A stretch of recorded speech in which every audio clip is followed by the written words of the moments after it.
Welcome back to day 2 of trying to figure out what's going on with the headlights. Today I'm not feeling so well. I started getting sick throughout the later in the day, but just want to update you guys on what's been going on. There's a couple of things that we need to get done first. One, for safety, and two, gets rid of possibilities if it could be that. And this car is really beating me at it because there's so much to it because it's wiring and it's ground.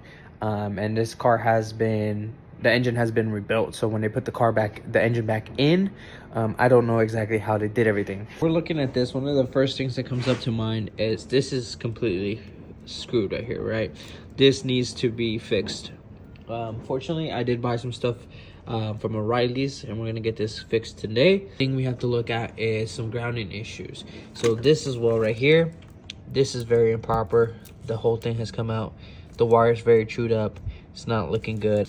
The other thing too is we're not getting ground here. I do get ground a little bit to certain sections of it, not all of it. So I need to see what's going on here. So we're gonna be diagnosing that. And what I'm thinking right now is we're probably gonna take off the bumper of this. So we'll take off the bumper off this and we'll kind of go from there and see what we can do. I ended up fixing a radiator leak that we had right now. It looked like the little it's a little like tab under that you can turn left or right to let coolant out when you're trying to drain a little bit out. Right now we're going to work on the terminals of the battery. So I've got these both from O'Reilly.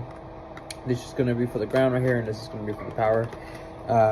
So we're going to get these installed right now, and hopefully that makes it look a little better. All right, guys. So it's been a couple hours since we first started working on it today, and instead of making progress, I mean, we made some, but instead of making progress, we have to go back, and we found out more problems. Looking too bright. I actually have the car up on jack stands. I also took off the hood with my lady because we have the light, so might as well be able to have more light in the engine bay.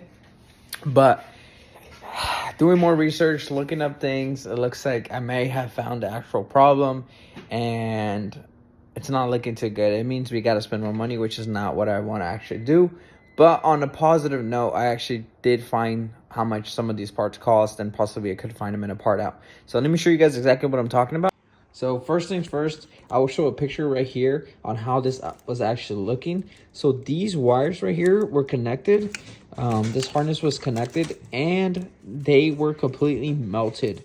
So right here where they're broken off, I broke them on purpose because I needed to be able to see if I could get these off and to really see how damaged this was.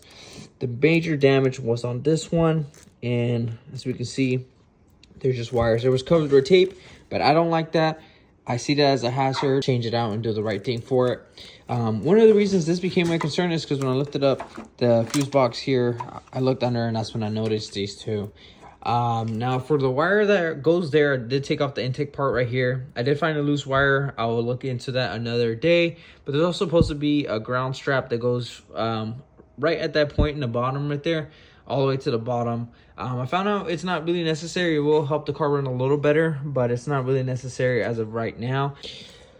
One of the other things that we did find is, so we're having this really bad ground right here and all this. There's actually a harness that you could buy, and it has both the ground and the positive. So I'm looking into that. So yeah, it's not looking too bright, but on a positive note, we did figure out more stuff. I'd rather find out all these issues now than down the road. So kind of taking part by part off, I'm also seeing more of what's been done to this car, or what this car has been through. I definitely do wonder what actually has been done to it, because yeah, this is too much. I mean, a lot of loose wires, cut wires, melted parts. It's just not, it's not proper, and I'm really not liking it. So we're gonna have to see. For the most part, I think we should continue, and then we'll go from there.